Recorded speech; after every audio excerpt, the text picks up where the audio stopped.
Hello साथियों। अब बिहार मद्य निषेध के एग्जाम में कुछ ज़्यादा समय नहीं रह गया है। अब आप लोग तैयारी को थोड़ा धार दीजिए और इसीलिए हम क्या करते हैं हम कि कॉपी पे लिख करके और जल्दी जल्दी क्वेश्चन को रिवीजन करवाते हैं, क्योंकि आप कोई भी टीचर का अगर लेक्चर देखिएगा तो हार्डली आपको 2 से 3 घंटा समय देना पड़ेगा और वही चीज़ को हम 10 से 15 मिनट में रिवीजन करवा देते हैं। तो आप लोग के ऊपर है, आप लोग देखना चाहते हैं तो देखिए, नहीं देखना चाहते हैं तो कोई दिक्कत नहीं है। लेकिन हाँ, हम जो भी चीज़ प्रोवाइड करेंगे वो इम्पोर्टेंट होगा और एग्जाम में ज़्यादातर क्वेश्चन जो है टैकल करेगा। अगर मेरी बात पर भरोसा नहीं है तो अभी हाल फिलहाल आपके ग्रुप में अगर कोई भी बिहार एसआई का एग्जाम दिए होंगे तो उनसे पूछिएगा कि मेरा चैनल किस तरीका से क्वेश्चन करवाता है, क्या उस क्वेश्चन इफेक्टिव होता है कि नहीं होता है, आप खुद उनसे पूछ सकते हैं। खैर चलिए शुरू करते हैं। पहला क्वेश्चन है मेरा कि निर्वाचन आयोग का स्थापना कब हुआ था। तो निर्वाचन आयोग का स्थापना 1950 में हुआ था। देखिए 1950 में 3 गो जरूर याद रखिएगा। पहला निर्वाचन आयोग का स्थापना हुआ था और दूसरा यूपीएससी का स्थापना हुआ था और तीसरा योजना आयोग का स्थापना हुआ था। तो 1950 में 3 चीज का स्थापना हुआ था, निर्वाचन आयोग, यूपीएससी और योजना आयोग का। योजना आयोग पहले था, अब इसका नाम जो है नीति आयोग पड़ गया है। तो नीति आयोग का स्थापना कब हुआ है, तो 2015 में हुआ है। तो ये भी याद रखिएगा। अब देखिए यहाँ से इस चारों में से एक क्वेश्चन एग्जाम में हर बार एग्जाम में दिख जाता है। राष्ट्रीय पहले बना था राष्ट्रीय अनुसूचित जाति आयोग। तो अनुसूचित जाति आयोग 1990 में बना था। राष्ट्रीय अनुसूचित जाति आयोग कब बना था, तो 1990 में बना था। इसके बाद राष्ट्रीय अल्पसंख्यक आयोग बना था, कब, 1992 में बना था। फिर उसके बाद राष्ट्रीय पिछड़ा वर्ग आयोग बना था 1993 में।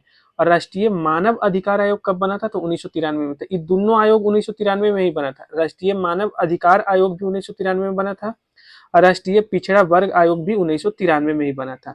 राष्ट्रीय अल्पसंख्यक आयोग 1992 में बना था और राष्ट्रीय अनुसूचित जाति आयोग कब बना था, 1990 में। स्क्रीनशॉट लेके यहाँ से रट लीजिए, क्योंकि एक क्वेश्चन आपको यहाँ से पक्का दिखेगा एग्जाम में। अगला, बिहार के भौगोलिक क्षेत्र का लगभग कितने परसेंट वन है। तो देखिए 2023 के आंकड़ा के अकॉर्डिंग भारत के पूरा भौगोलिक क्षेत्र पे लगभग 8% वन है। ठीक है, 2023 के आंकड़ा के अकॉर्डिंग। अब क्वेश्चन एक्स्ट्रा ही बनेगा कि बिहार में कुल कितने रामसर स्थल है। तो बिहार में कुल 6 रामसर स्थल है। ठीक है, बिहार में कुल कितने रामसर स्थल है, 6। इसमें से कुछ जो फेमस है हम बताते हैं, जैसे कांवर ताल झील। तो ये कांवर ताल झील कहाँ पे है, तो बेगूसराय में है। इसके अलावा नागी और नकटी पक्षी अभ्यारण्य कहाँ पे है, तो जमुई में है। नागी और नकटी पक्षी अभ्यारण्य कहाँ पे है, तो जमुई में है। गोकुल जलाशय कहाँ पे है, बक्सर में है। उदयपुर झील कहाँ पे है, पश्चिम चंपारण में। अच्छा, पश्चिम चंपारण में सोमेश्वर की पहाड़ी भी है, तो ये भी बहुत बार एग्जाम में पूछा गया है। सोमेश्वर की पहाड़ी कहाँ पे है, तो पश्चिम चंपारण में है। इसके अलावा गोगाबिल झील जो कि कहाँ पे पड़ता है, तो कटिहार में पड़ता है। गोगाबिल झील जो कि 54वां रामसर स्थल है भारत का। तो भारत का 54वां रामसर स्थल कौन है, गोगाबिल झील, जो कि कहाँ पे पड़ता है, कटिहार में। इस छवों को रट लीजिएगा, हो सकता है कभी एग्जाम में दिख भी जाए। अगला, बिहार राज्य जल विद्युत शक्ति निगम। बिहार राज्य जल विद्युत शक्ति निगम का स्थापना कब हुआ था, तो 1982 में हुआ था। बिहार राज्य जल विद्युत शक्ति निगम का स्थापना कब हुआ, 1982 में। अब देखिए, गंगा में कोसी नदी कहाँ मिलती है जाकर के, गंगा रिवर है, इसमें कोसी नदी कहाँ मिलता है, तो कुर्सेला कटिहार में मिलता है। गंगा में कोसी नदी कहाँ मिलती है जाके, तो कटिहार के कुर्सेला में मिलती है। और पूछे कि गंगा में पुनपुन नदी कहाँ मिलती है जाकर के, तो फतुहा में मिलती है। दोनों याद रखिए, कोसी वाला क्वेश्चन पूछा गया है कि गंगा में कोसी नदी कहाँ मिलती है, तो कटिहार के कुर्सेला में मिलती है। और कोसी को ही बिहार का शोक नदी भी कहते हैं। और सबसे अधिक मार्ग बदलने वाला नदी भी कौन सा है, तो कोसी नदी ही है। ठीक है। इसके अलावा बिहार का अक्षांशीय और देशांतरीय विस्तार, इसको आप रट लीजिए, स्क्रीनशॉट लेके 2-3 बार पढ़िए, क्योंकि यहाँ से क्वेश्चन दिख सकता है। इसके अलावा याद रखिएगा कि बिहार का आकार कैसा है, तो आयतकार है। देखिए बिहार का जिक्र आया है ना, तो फैक्ट कुछ बताते हैं। जैसे बिहार नेपाल के साथ, तो बिहार का कितना जिला नेपाल के साथ बॉर्डर बनाता है, तो 7 जिला। बिहार जो है झारखंड के साथ भी बॉर्डर शेयर करता है, तो बिहार के कितना जिला झारखंड के साथ बॉर्डर शेयर करता है, तो 8 जिला। इसके अलावा याद रखिएगा कि बिहार जो है पश्चिम बंगाल के साथ भी बॉर्डर शेयर करता है। तो पश्चिम बंगाल के साथ कितना, तो पश्चिम बंगाल के साथ 3 जिला। इसके अलावा बिहार यूपी के साथ बॉर्डर शेयर करता है, तो बिहार यूपी के साथ कितना जिला, तो 8 जिला। तो ये फैक्ट याद रखेगा। बिहार का आकार कैसा है, तो आयतकार है। और बिहार का क्षेत्रफल कितना है, तो 94,163 स्क्वायर किलोमीटर, जो पूरे क्षेत्रफल का, पूरे भारत के क्षेत्रफल का 2.86% है। बिहार का उत्तर से दक्षिण तक का लंबाई 345 किलोमीटर और पूरब से पश्चिम तक का लंबाई 483 किलोमीटर। स्क्रीनशॉट लेके पूरा रट जाइए, क्योंकि जो क्वेश्चन है भाई बाबू इंपॉर्टेंट क्वेश्चन है, एग्जाम में क्वेश्चन पूछेगा ही पूछेगा ये सब।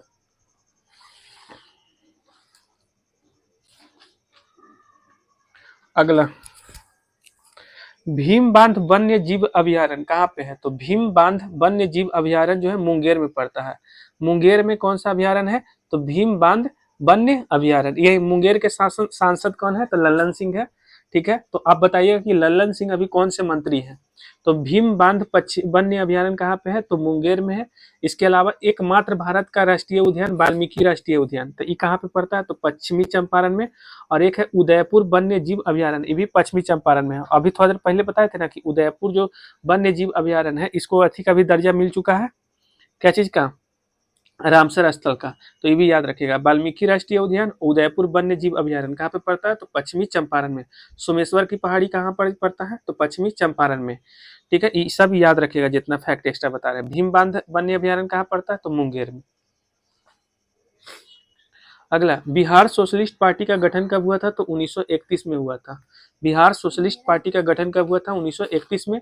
अभी बोले थे ना कि बिहार का सबसे ऊंची पहाड़ी कौन सी है? तो सोमेश्वर की पहाड़ी कहाँ पे पड़ता है? पश्चिमी चंपारण में। अभी बताए थे ये हम कि बिहार की सबसे ऊंची पहाड़ी कौन सी है? सोमेश्वर की पहाड़ी। ये वाला देखिए, बिहार में लोकसभा का सीटों की संख्या 40, बिहार में विधानसभा के सीटों की संख्या 243, बिहार में विधान परिषद के सीटों की संख्या 75, बिहार में राज्यसभा के सीटों की संख्या 16।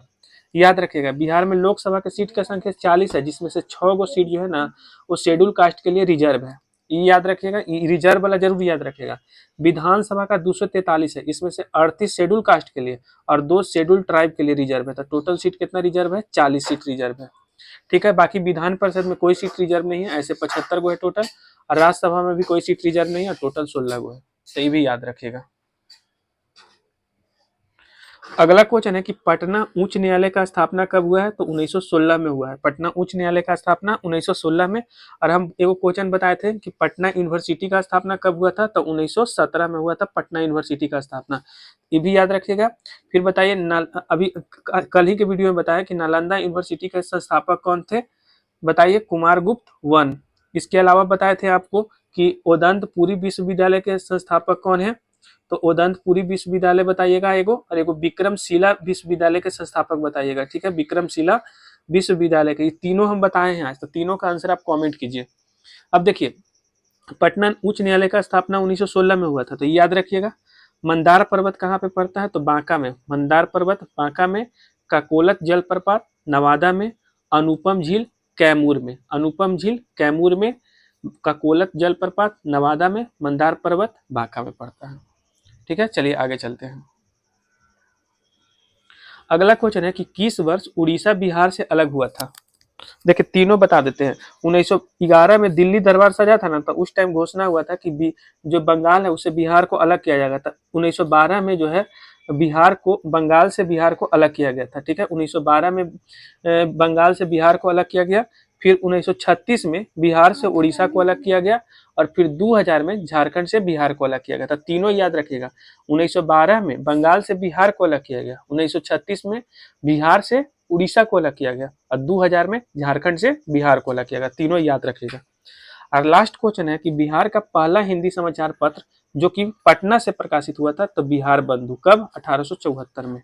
बाकी मेरा वीडियो आप लोग को कैसा लगा कमेंट करके बताइएगा। छोटा छोटा टुकड़ा में इसलिए बताते हैं ना कि आप लोग को ज्यादा से ज्यादा रिवीजन हो जाए और आप लोग को बोरिंग फील ना हो। आप लोग जहां से वीडियो देखना चाहते हैं देखिए, 2 घंटा 4 घंटा जितना भी लेक्चर है आप लोग देख सकते हैं। आप उसके लिए आजाद हैं बिल्कुल। लेकिन हाँ, मेरा वीडियो मत छोड़िएगा, क्योंकि हम सिलेक्टेड टाइप के क्वेश्चन करवाते हैं, ऐसा नहीं कि सब क्वेश्चन करवा दे रहे हैं।